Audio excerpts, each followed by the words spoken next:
This episode is brought to you by Shopify. Upgrade your business with Shopify, home of the #1 checkout on the planet. Shop Pay boosts conversions up to 50%, meaning fewer carts going abandoned and more sales going cha-ching. So if you're into growing your business, get a commerce platform that's ready to sell wherever your customers are. Visit shopify.com to upgrade your selling today. Welcome to Mind Love, episode 226. Today's episode is all about influence and the science of making good things happen. Diminishers are these linguistic hedges that we use to try to have people like us. The idea is we don't want people to be angry at us or scared of us.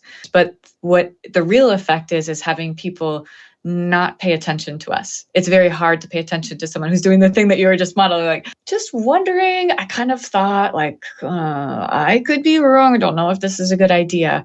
And on the other end of that, you're like, get to the point. We respond to direct communication. We respond to questions. So if you're in a situation where you want the person to like you and you don't want to be just in their face feeling like you're demanding, but you can just ask them a question. Turn up your frequency with Mind Love. Bite-sized brain hacks for seekers, dreamers, and doers. It's time to give your mind a little love with your host, Melissa Monti.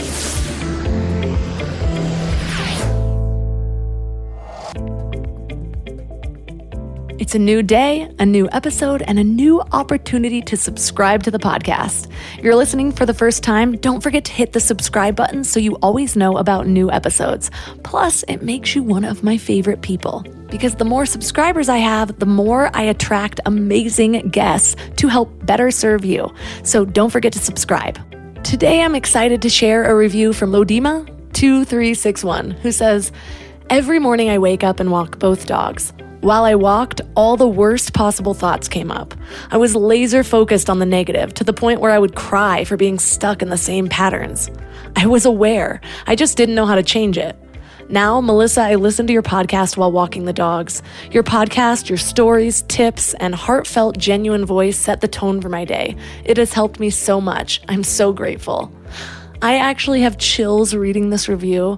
Thank you so much for letting me into your world, and I'm so glad that we're walking the dogs together now.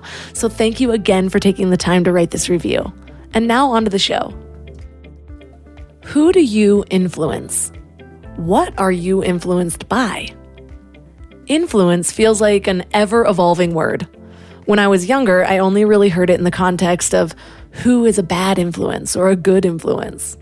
And now I can't help but think of hot girls on Instagram with all white homes and somehow no stains on their white couch from the detox tea that they've been slanging. The word influencer makes a large portion of the population cringe at this point. But let's not let influence lose its meaning. According to the Oxford Dictionary, influence is the capacity to have an effect on the character, development, or behavior of someone or something. The only way to truly live an intentional life is to first understand what we are being influenced by. Who or what is shaping your ideas, your behavior, or even who you become? Do you have enough awareness to know?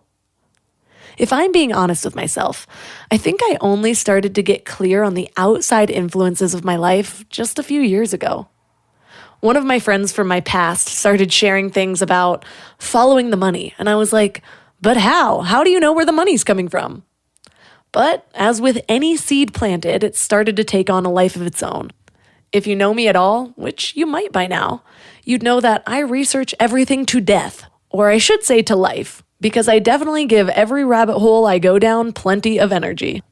The results of my endless curiosity are not even the point of this episode, so if you know, you know, and if you don't, maybe a seed of your own was just planted.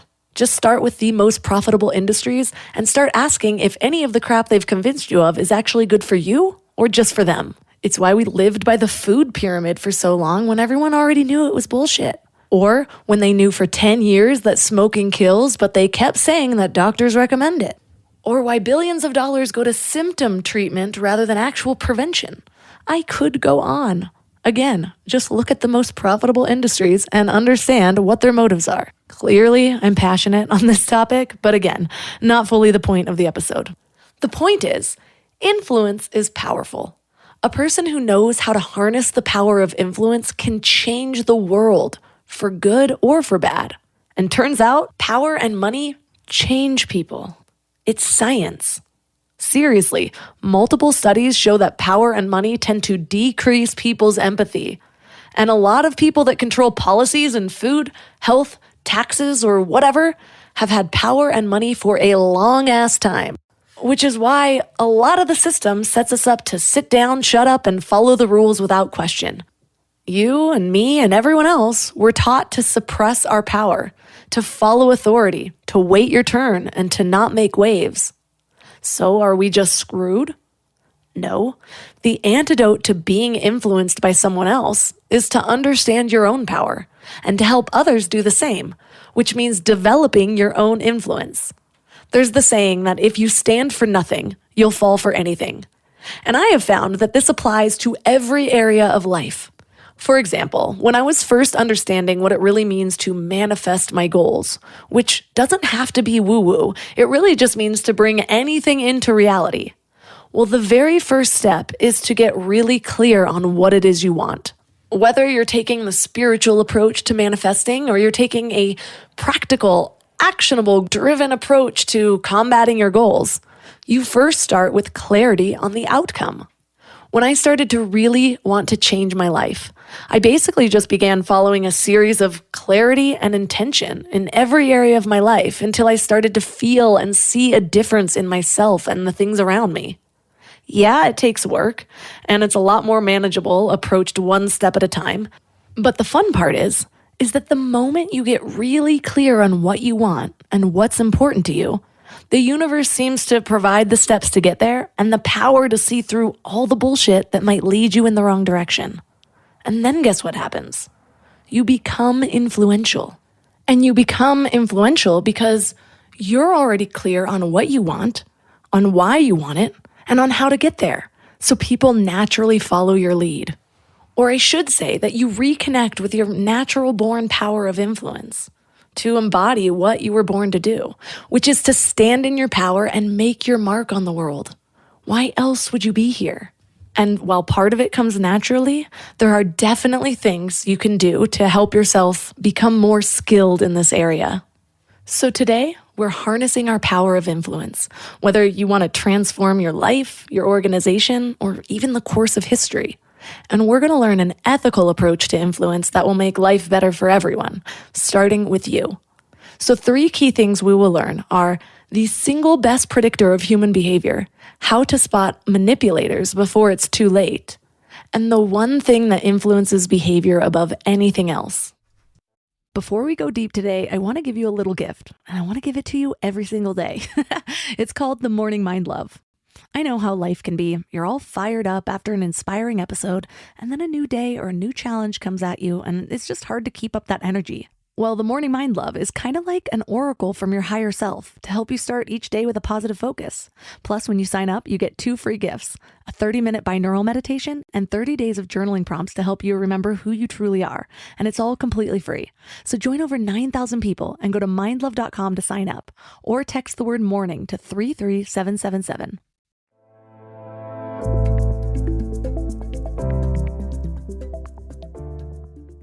And now let's welcome Zoe Chance to the show.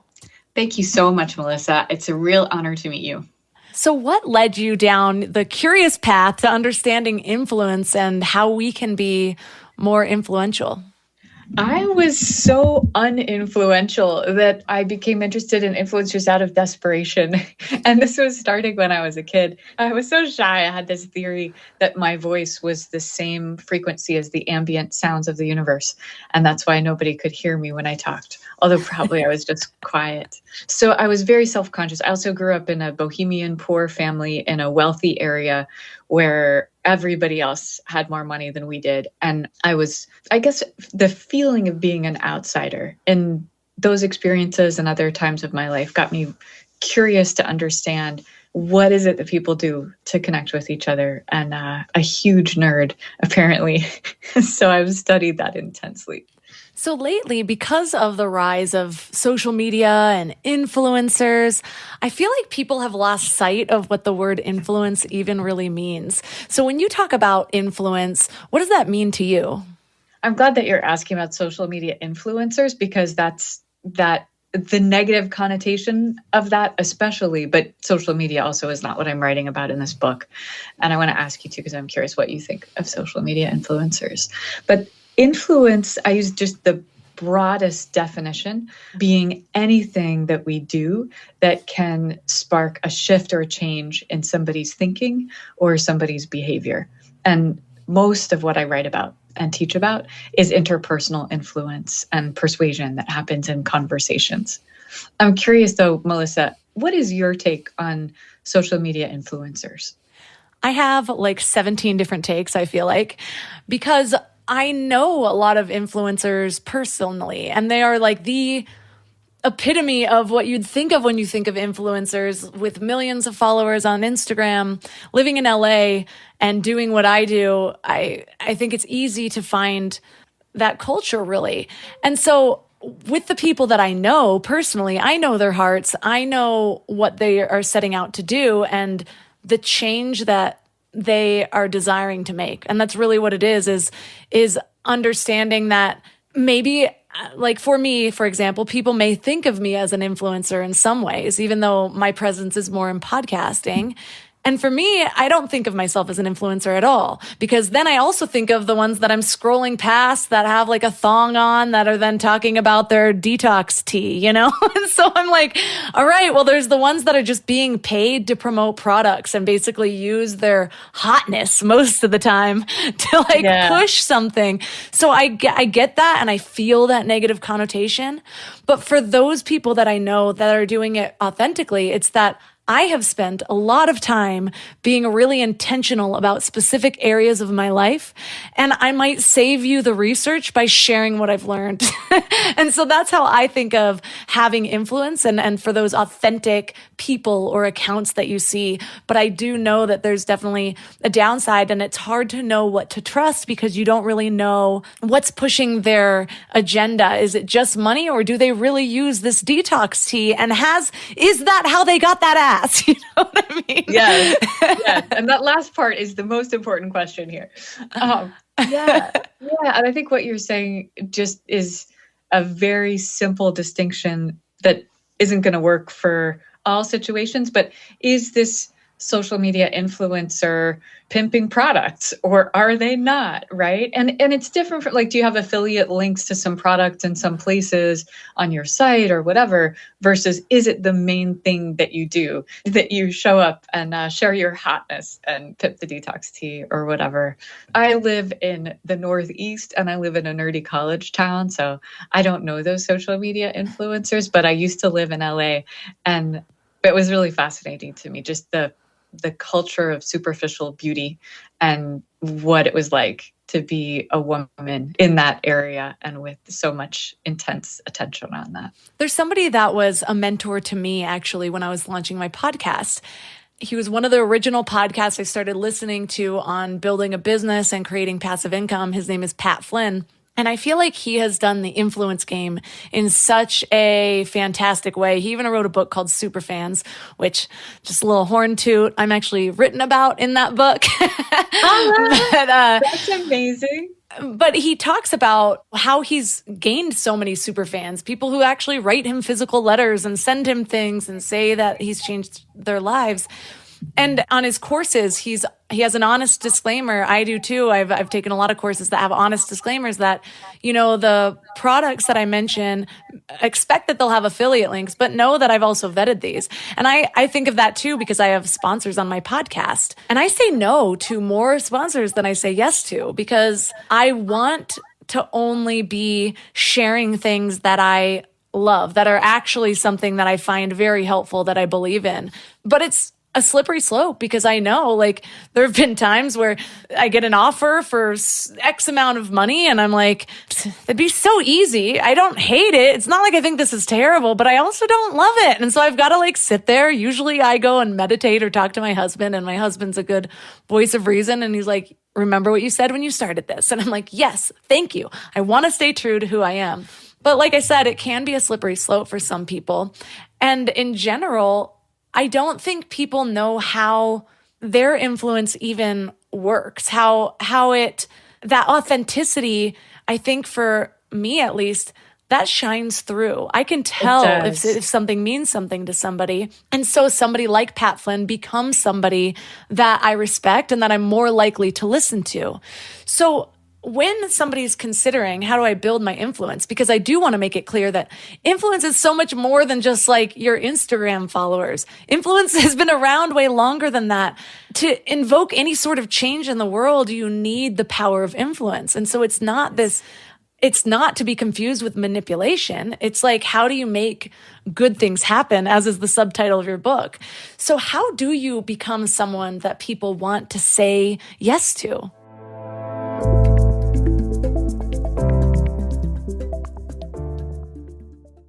Hi, I'm Tyler, founder of Cozy Earth. When you're thinking about the perfect gift, what better way to show your loved ones that you care than by giving them something that helps them feel better, sleep better, and adds superior luxury to their everyday life? If you sleep in our sheets for 100 nights and don't absolutely love your experience, we'll refund your money. No questions asked. This year, give the gift of Cozy Earth. Once they try it, they'll never go back. Go to CozyEarth.com/Spotify and use code Spotify to save up to 40%. That's CozyEarth.com/Spotify.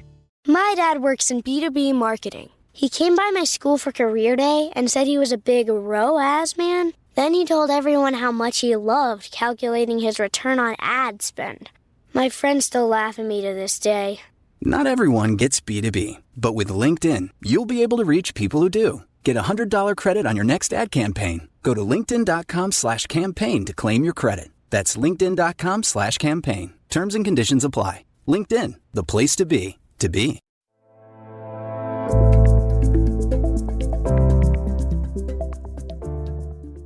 So how do you become someone that people want to say yes to? That's the purpose of my book, and the work that I do is exactly trying to help people do that.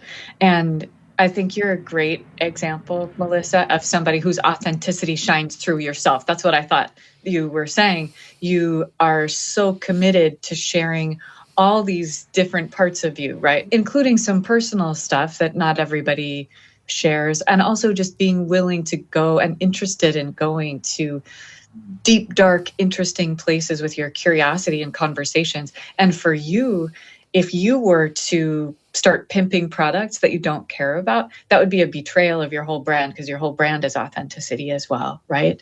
What a lot of people don't understand, especially until they start getting more and more work experience, is that so much gets done in personal one-on-one conversations between human beings, and so little gets done without that going on behind the scenes.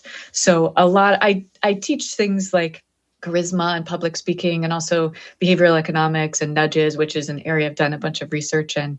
But much of the advice that I'm giving people about becoming influential is about the individual one-on-one conversations we have. Like yesterday, I had a situation where somebody had invited me to speak, and I have a speaking agent who does the negotiations and deals, and it's about to fall through. And I was annoyed, and I was ready to have it fall through, because they were just doing this nibbling thing where I don't think it was on purpose, but they kept asking for a little bit more and a little bit more, and they're eroding my goodwill, and they're eroding my good. And finally I was like, just no, that this final thing you're asking for is so unreasonable. Never mind. I don't want to walk in with a chip on my shoulder. But I just call up the guy and say, hey, can we just listen to each other's voices? And I don't think this is going to work out. I think it's not going to work out, but can we just talk about it? And it turns out my assumptions about him are wrong. His assumptions about me are wrong.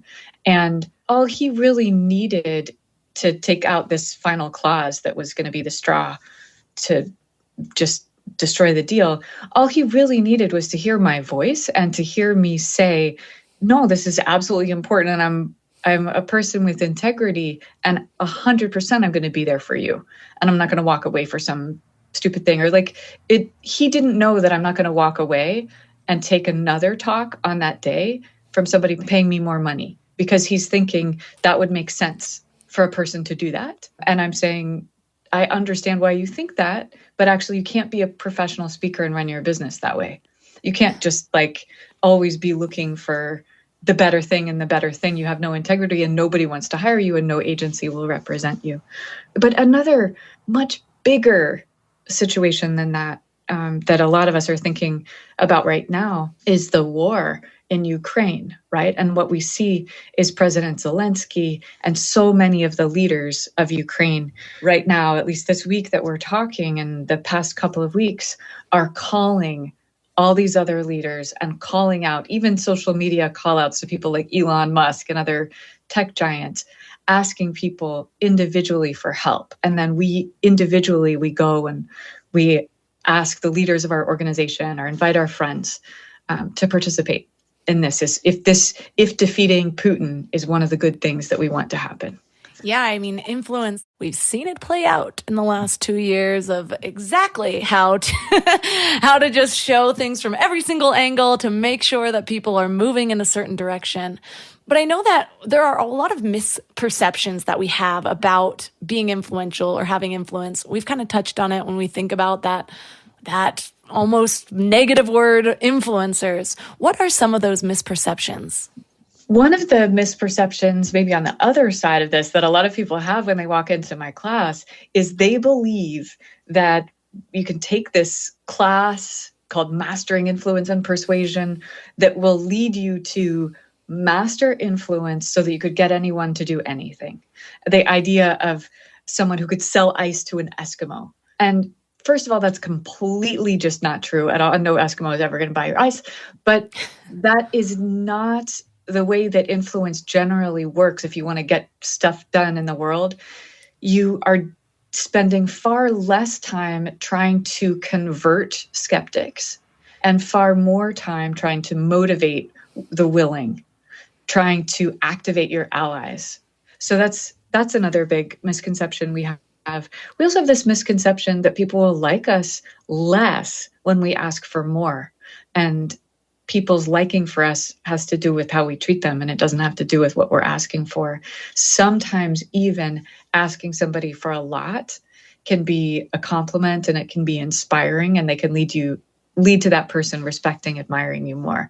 So there are a bunch of misconceptions we have, but I didn't know about any of them until I started reading the secret journals that my students kept for class. So I've been teaching this class for a decade, and they do real world challenges and they reflect on how did it go and what was your experience. And big way that I've been learning about a lot of these misconceptions about influence is what they're telling me. I'm reminded of the Benjamin Franklin effect, which comes into play a lot because I just dealt with a lot of the challenges that I think are common, especially in women. Things like not asking for too much, feeling like I have to do everything myself, feeling like people will dislike me if I ask them for something. I didn't have a bachelorette party because I was afraid of putting my bachelorette party out to like, oh man, a whole weekend or whatever designated to me. No, can you just make sure that you help me out on that morning? And even then I didn't ask for a lot. It's one of my bigger regrets. Well, not really regrets, but if I had a big wedding to make up for the first one, I would do that a little bit differently because I like when people ask me for things. It feels like it seals my bond with them. It feels like they trust me. So it says somebody asking for a favor from me, to me, is also an illustration of our relationship, really. And so if somebody doesn't ask me for anything in our relationship, if I'm really being honest, I kind of wonder how close we are. And not saying that it's a bad thing or that I think down on somebody, but it connects me when I'm able to show up for somebody. And I think that really feeds my soul. But like that, where it's like, oh, well, people might like you more if you ask them for favors. I think so much about human behavior, the way we think about it is actually the opposite of the way it actually works. And that's one of the things that you talk about, is that influence in general doesn't work the way we think it does. So how does it work then? Why do we do the things that we do? I just love that story that you just shared. And thank you for sharing this example of, you are somebody who is so personable and you must have a million friends and so many people who would have been excited to show up at your bachelorette party. But even you feel like, I don't want to put anybody out or inconvenience someone. I don't want to bother my friends, so I'm not going to have a bachelorette party. And I think we can all relate to that.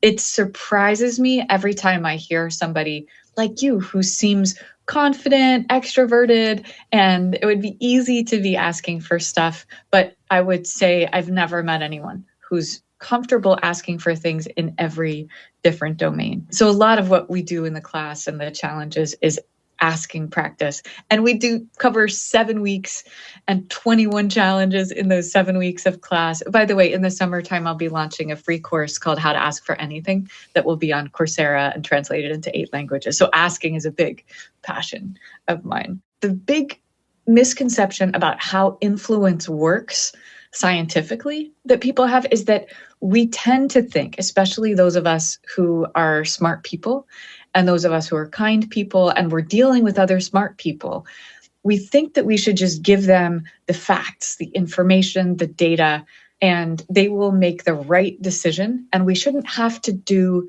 air quotes, persuasion. We shouldn't have to try to influence them. We just give them the information they need and they'll make the right choice. But that's vastly misunderstanding how decisions are actually made. And information isn't impactful unless the other person is already interested. So we're neglecting this whole first stage, which is really what my whole book is about. And all the techniques that I teach are about the first stage of influence, where we're connecting with the other person's unconscious reactions that include their emotional reactions, shortcuts, and their habitual behavior. Anything that they've been practicing a lot becomes habitual. So this part of our mind that's unconscious and this automatic behavior can take it over. And behavioral economists call this system 1 and system 2. And I use the analogy of an alligator and a judge because it's just easier. So the alligator, the primal system, is in charge of just about everything. So that's what we need to keep in mind as someone who would be influential. I find so much of this interesting because I bring so much awareness to things. Like, that is my habit, is the general awareness. And I've said that it's a blessing and a curse because, I don't know, I'm questioning everything all the time rather than sometimes I'd like to just be able to kind of go with what I've always done. But I know that I'm not bringing as intention to absolutely everything because that's impossible. I know that we make around 35,000 decisions every single day, which adds up to be about 1 billion in our lifetime. So there's no way that I thought about 1 billion different things. But what do we do? You talk about the gator. What really happens when it's not worthwhile or possible to deliberate or to bring that much intention to a specific action? The two things that we do, one of them most of the time is just we ignore the thing. So what we do is nothing. And the second thing we do is whatever is easy. We take the path of least resistance. So when you would like to have some influence with someone, the biggest possibility is that they're not even going to pay any attention to you at all. And the second biggest possibility is that they're just going to do what's easy. Ease is a bigger factor influencing our behavior than literally everything else, bigger than intentions or motivation. Things like satisfaction, price, quality is all trumped by ease because that unconscious system governing all of our decisions and behavior, the gator part of it can take over. And if you think about driving is really complex. And you live in LA, so you must drive. So driving it's complex and it's incredibly dangerous. You go out of your house and you could die or kill somebody every time you get in a car. And yet we've been driving enough that for most of us, it's become so habitual that we don't even notice what we're doing when we're driving. And then unfortunately we start, texting, eating, talking, like doing all kinds of distracted stuff. Or we think that it's okay that we've had multiple glasses of wine or whatever before we get in the car. because we're mindlessly driving, just like we're mindlessly eating. And we don't appreciate that about other people when we're trying to influence them. So how does that look put into action? If people always go for the path of least resistance, how do you make sure that when you have an action that you want them to do, you want to influence their behavior in some way, you want them to buy something, sign up for something, how do you make sure that there's no resistance, that it's smooth, easy, and obvious? One thing to keep in mind for anything that you want to help somebody do is to look for a moment of truth, which is the context or situation in which they are most likely to be open to influence. And then you try to make it as easy as possible in that moment if you can. Probably my favorite moments of truth marketing campaign, because Melissa and I are both marketing people with marketing background. I used to be a brand manager for Barbie at Mattel when I was living in LA. This brand campaign for Cebu Pacific Airlines in the Philippines was so brilliant. And it was a moment of truth campaign because what they did is they in Hong Kong, they go outside during monsoon season, but when the sidewalks are dry, and they spray paint these invisible messages on the sidewalk that appear when it starts to rain, and it just says it's sunny in the Philippines, and then it has a QR code. And these magical messages appear not just during monsoon season, but when it's actually raining. When would you be more likely than that to want a beach vacation? And then they're literally appearing on the sidewalk, which is in your line of vision as you're walking down the street, carrying your umbrella, trying to not step in a puddle. And then they have the QR code that you can just immediately connect to their website, making it as easy as possible. So with a book, depends where you are, right? But if you are online or selling a course, right? If you're online, you want to have the links to the thing being as easy as possible for people to click on. I had an event today, and at the event today, I'm bringing books. I'm not selling books because that's just not what I do, but this is a smallish event. And so I brought a bunch of books to donate to the event, and anyone who picks up a book, I'm asking them to donate to 350.org, which is the organization that I'm supporting with half of the proceeds from the book. So I want it to be as easy as possible for them to get the book. So I try to have the book there at the event whenever I possibly can, right? Just a couple simple examples. I have a few examples actually what do you too. do? Yeah, so there's a few.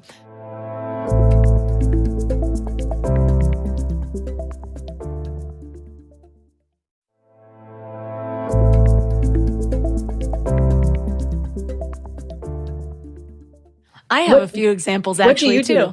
Yeah, so there's a few. I do know that people will take the path of least resistance. And so I know that if I want people to act, I make it easy for them. And one simple example that any podcast listener will know that when I'm directing people to my email list, the Morning Mind Love, I make it enticing. The Morning Mind Love isn't a sales email. It's just little notes of inspiration every weekday to wake up as your highest self. And I have that right on the homepage at the very front on mindlove.com. But if they're out and about, they can also text the word morning to 33777 because I know that most podcast listeners are on their mobile devices.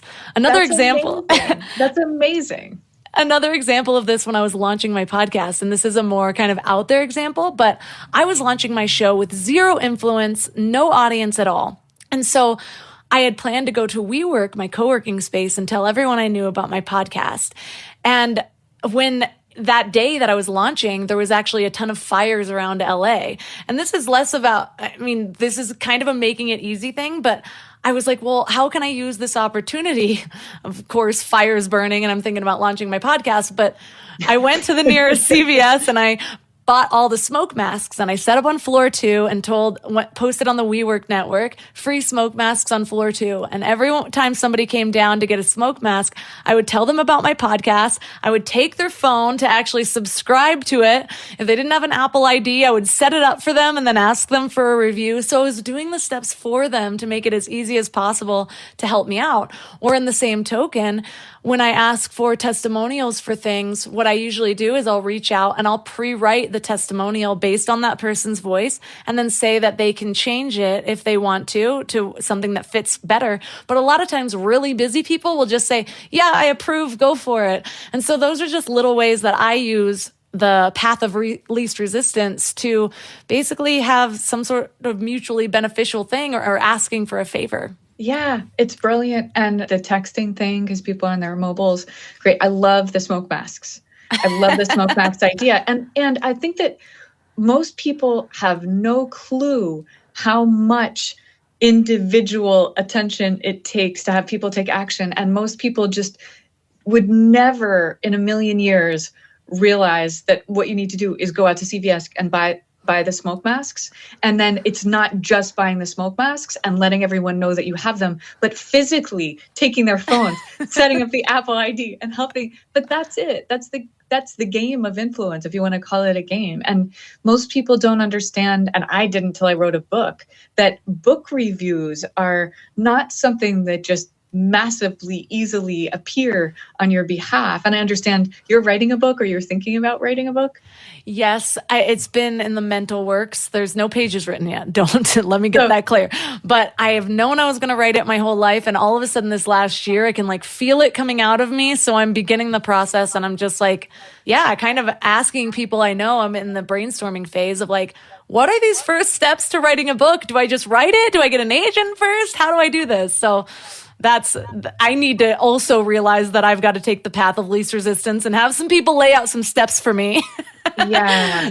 to help me get the ball. Easy and pleasurable for yourself so that you go and you actually do it. Yeah, and feel confident in the steps that I'm taking. Because it's a massive undertaking to write a book before knowing, will this get published? Will somebody read it? All of that.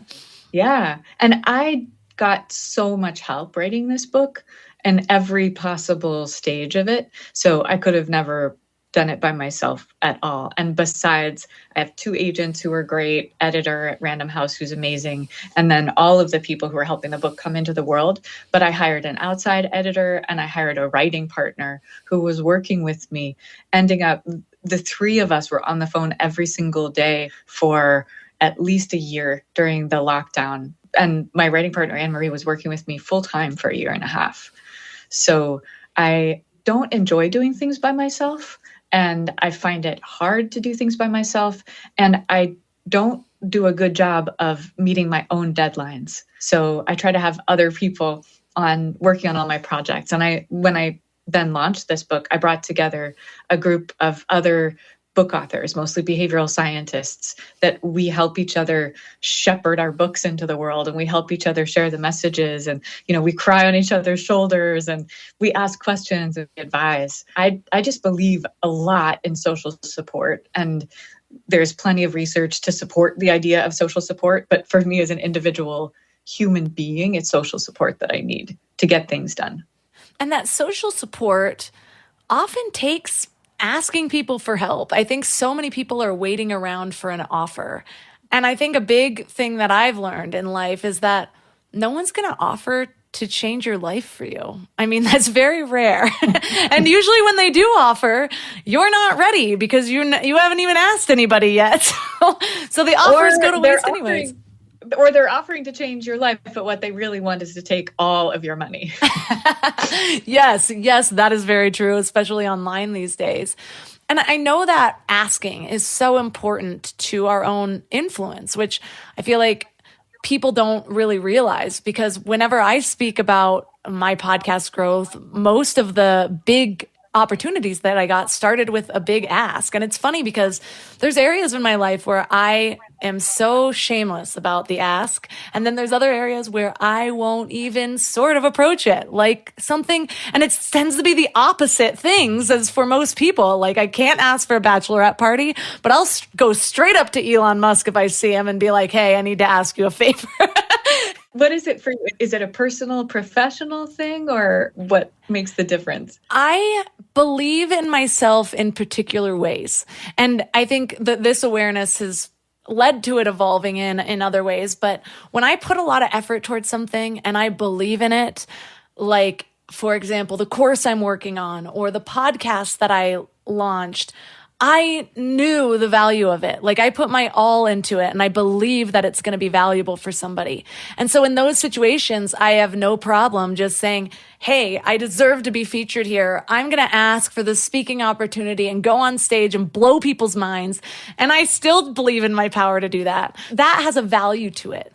Whereas, say, when I'm talking about my bachelorette party, I'm like, what value is in this for other people? It seems like a lot of people giving to me.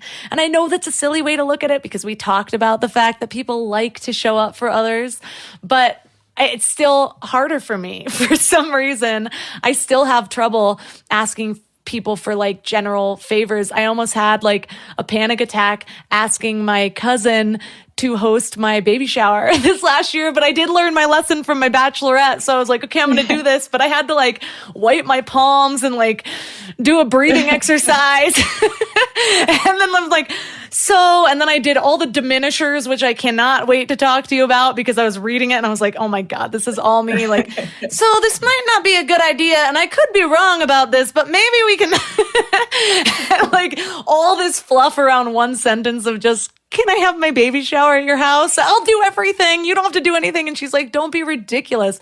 I will help with this. I'll get the food, all of that. So it was one of those, it was one of those lessons for me where doing that made it easier to do it again in a different way. I think I had just gone so much of my life not asking for that it felt like just a brick wall in front of any potential personal favors.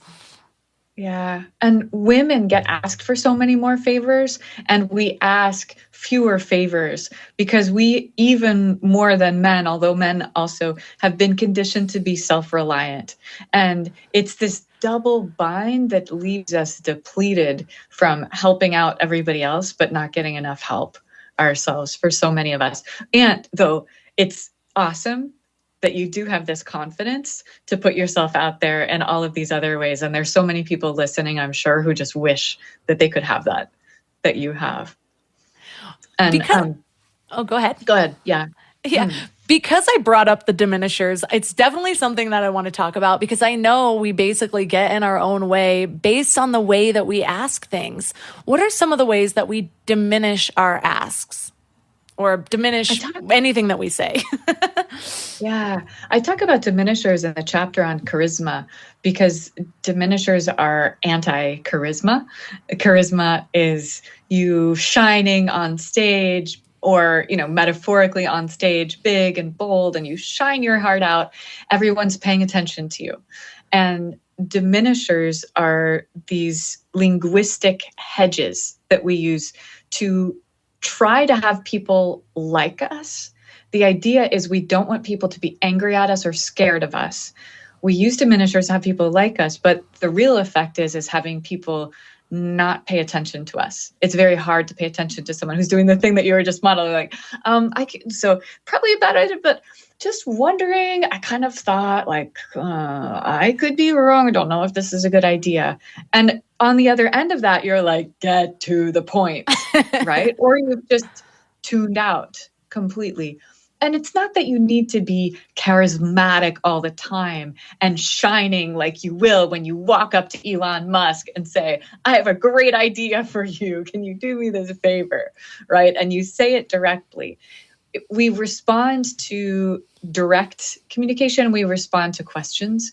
So if you're in a situation where you want the person to like you and you don't want to be just in their face feeling like you're demanding, but you can just ask them a question. Or like, say you have a great idea, right? You could walk in there like, oh my God, I have a great idea. And people are going to pay attention. Or you could walk in like, hey, do you want to hear a crazy idea? People will pay attention. So just thinking about, if you want people to pay attention or listen to you, what's the thing that you do to get them to pay attention? And are you accidentally doing a bunch of things to have them not pay attention? It's not the worst thing in the world to have diminishers. It's just kind of hard to listen to. And it does really exude a different amount of confidence when you are not using them. And it's so simple. I have been practicing my communication pretty intentionally, especially since starting a podcast. But I'll notice even with my husband certain times that because we're just with each other and sometimes it's easy to just kind of spew out what I'm thinking, I've been lately practicing, can I just take a step back and get to the point of this question? And we don't often think about doing it in our one-on-one relationships because we're so used to them. I'm not trying to impress my husband anymore. He got what he got, you know? But like, I realize that there's so much clarity. Not only do I give clarity to him, I give clarity to myself about what's bothering me, what I'm asking for, what I need in this moment. And I've realized that that is the thing. I don't have clarity first, so I'm almost workshopping it with the way that I speak. And so there's just so many instances where if I just take a moment to take a deep breath and ask, okay, what do I want to ask? What's underneath this? What's at the root of this? Oh, I actually just want to say, hey, it would mean a lot if I had an extra 3 hours today, so, whatever it is. But we get in our own way. And I think a big part of that is our emotions. We feel something deeply. We feel that it's not right or that it is right or that it needs to be done or that there's urgency. And then we try to explain it too quickly before we take that step back to find clarity as to what's underneath it all. So when it actually comes to influencing somebody, how can we expect somebody else to have clarity as to what it is that we're trying to persuade them with or influence them with if we don't have clarity ourselves? They can't have clarity if you don't have clarity. Yes. And when you have made a request in some meandering, unclear way, and the other person doesn't give you that thing that you wanted, you can be frustrated with them. You can want to take it out on them. You can easily take it personally. But the reality often is that they didn't actually understand what was going on. They may not really know what it was that you were requesting, and you were essentially asking them to read your mind through all of these words that you gave them. So we've talked about gender. It happens a lot between women and men, and it also happens a lot in cross-cultural situations, right? Where some cultures have social norms to be very direct, and other cultures have social norms to be very indirect. And when you have people on different parts of that spectrum, the indirect person is often not getting what they want from the direct person because the direct person didn't get it. They just didn't understand. One of the tips that you mentioned that is so actionable, so I definitely want to touch on it. And also it ties into Elizabeth Holmes, which just her whole story fascinates me to no end. It's the fact that relaxing your voice is a marker of confidence. Can you talk about that? Yeah, and you do it. So I'm curious if you've done it on purpose through exercises or something, or if you just naturally speak that way.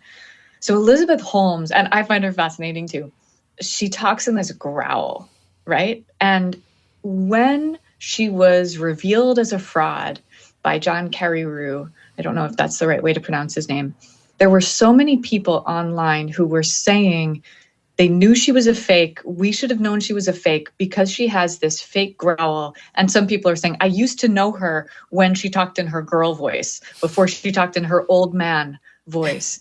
And this idea that we place a great deal of importance on the sound of somebody's voice. Female professors often get judged based on the sound of their voice, and students will write that in our evaluations, which is kind of like, wow, there's not a lot I can do about it, but okay.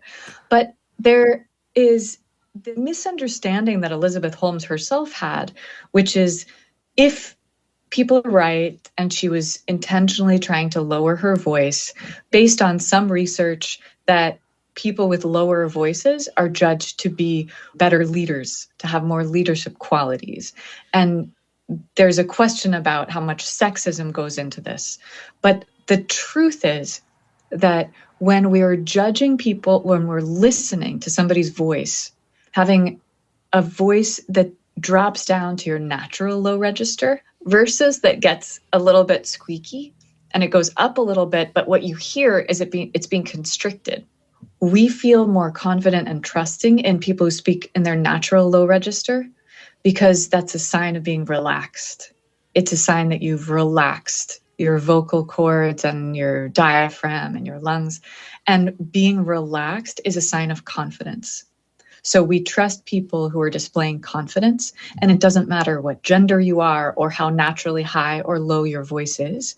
If you can learn to speak in your natural low register, then other people will find you more influential and trust you more. So Melissa, have you done that intentionally? No, I haven't. I did not Elizabeth Holmes myself. I've always had a raspy voice growing up. And when I was a little kid, I remember kids in school saying, "What's wrong with your voice?" And I remember in the mornings it was especially raspy, and it actually was hard to talk. And I have a cassette tape of my mom took of me, and I'm like, "Mom, when I turn 2," like I just sound like a little monster.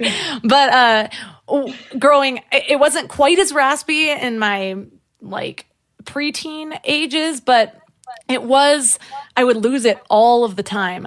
And so I became really interested in singing and trying. I was in choir and things like that. And long story short is I learned that a lot of my vocal habits were what was creating my loss of voice and just not having a very strong voice. And part of that is learning where I was speaking from. And that probably did change the way my voice sounds a little bit. But it's a trigger for me when I hear my voice, because there's some interviews where I'm super excited and I start talking a little bit different and whatever it is, what it is. But I feel like better information comes out when I'm relaxed. And so when I feel that in myself, I will kind of take a deep breath and consciously do a little body scan to relax my body. And I think my voice naturally follows. So that makes a lot of sense. That part that you just said at the end is so important when you said better information comes out when you're more relaxed. And I find that too when I'm teaching a course where we'll do exercises where we practice constricted poses and talking and open poses and talking. Different words come out and better words come out when we relax our bodies. So I love giving listeners something to work on throughout the week or something to practice. When it comes to influence, what is something that our listeners can be considering through the course of this week and possibly put into practice as they're working on developing their own influence or really just becoming someone that people want to say yes to? I will actually challenge listeners to start with no. That one of the best ways to become someone people want to say yes to is for you to get really comfortable saying no. And you can do that practicing if you want with a 24-hour no challenge, where you say no to literally everyone who comes and asks you for something or offers you something. And first of all, don't ruin your life. You're the boss of you. You know, if your sweetie proposes or you get your dream job. You're like, but I'm doing the no challenge. No. Take care of your life. And you don't need to say no repeatedly to the same person. So what you want to do is experience how it feels to say no. And you want to experience that other person's reaction. You don't need to keep repeating that over that day. And you can also change your mind anytime you want, just like everyone on earth can change their mind anytime they want. The other person will be delighted if you change your mind to yes. But what most people find is that almost all of us are people pleasers, even if we didn't realize it. We have a default reaction to say yes to almost everything if we possibly can. And the second thing we learn is that other people are much less upset when we say no than we expected that they would be. They weren't counting on us absolutely saying yes. They were hoping. They were just kind of making an offer or an invitation, like request. If you say no, they'll ask someone else. But the biggest kind of magical piece of this is that when you get comfortable saying no and you're then asking other people, you are more comfortable with them saying no to your requests. And so you're pulling back on all of the pressure. And because you've removed the pressure, then they're actually more inclined to say yes. I love that. I feel like two of the challenges that have been most life-changing for me is learning how to say no. And then also I did a yes challenge for a while where I said yes to everything. It was so much easier when I was like 22 years old. Now that challenge feels like a nightmare. But the no thing is just so important because I feel like I would have like panic attacks whenever anyone would ask me of something. So I'd avoid them, which then just makes you an unreliable person, definitely doesn't deepen any connections. But there's been so many times where when I finally just say no and do it shorter than I expect. This just happened last week. Somebody offered me an opportunity to co-host their podcast. And I was like mulling it around in my brain, like how I was going to say no. And then finally I just sent an email. I checked out your podcast. It's great, but I'm unfortunately going to have to turn down the opportunity. I hope you find the exact person that's right for the job or whatever. And then just send it. And they're just like, thanks, have a great day. And I was like, why did I spend so much time freaking out about that? It wasn't a big deal. Yeah, that's exactly, like they weren't counting on you definitely saying yes. Yeah. And what you just modeled is really helpful for everyone practicing the challenge to focus on expressing warmth when you say no. So you're saying no to the specific request, but you're not saying no to that human being and that relationship. So that person you said no to about the podcast, they don't think that you hate them now, and they're not going to never reach out about anything. And maybe they're your friend or not, but they're like, oh, Melissa's really nice. Okay, well, next time I'm throwing a bachelor party, I'm going to invite Melissa. Right? Yes, that would do a lot for my mindset of what is possible for me.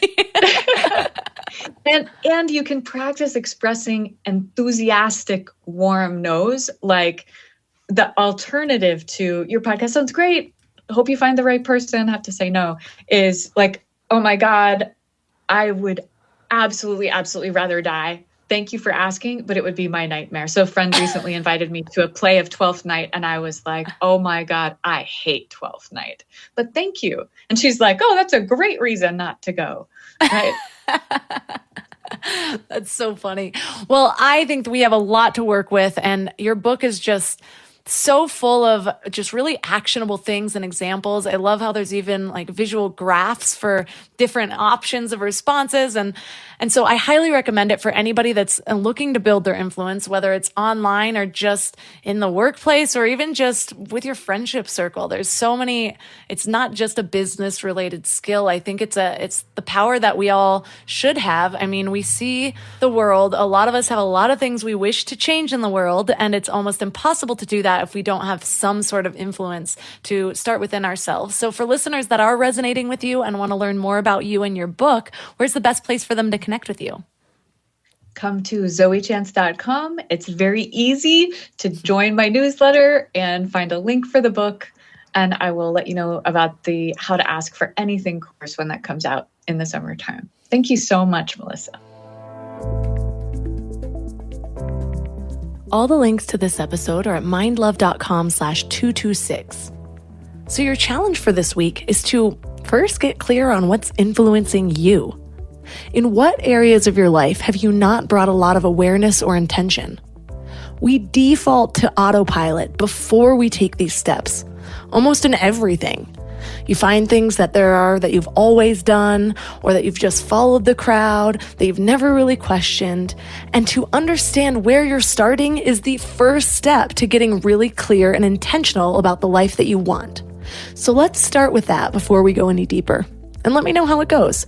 Reach out to me on Instagram at mindlovemelissa. Thank you for everyone who's left a 5-star review on Apple Podcasts or Spotify. As you can tell, those totally light up my world. What might take you 1 minute ends up making me glow for like 8 full days. So I just want to say thank you to everyone who's ever left me a 5-star review. I so appreciate it. And if you want bonus karma points, just copy and paste your review that you leave on one platform on the other. Either Apple Podcasts or Spotify are the most helpful. So thank you for doing that. And that's all for today. So thanks for giving your mind a little love today, and I'll see you next week. Thanks for tuning into Your Higher Frequency with Mind Love. Head to mindlove.com for a free gift to keep your vibes up until next week.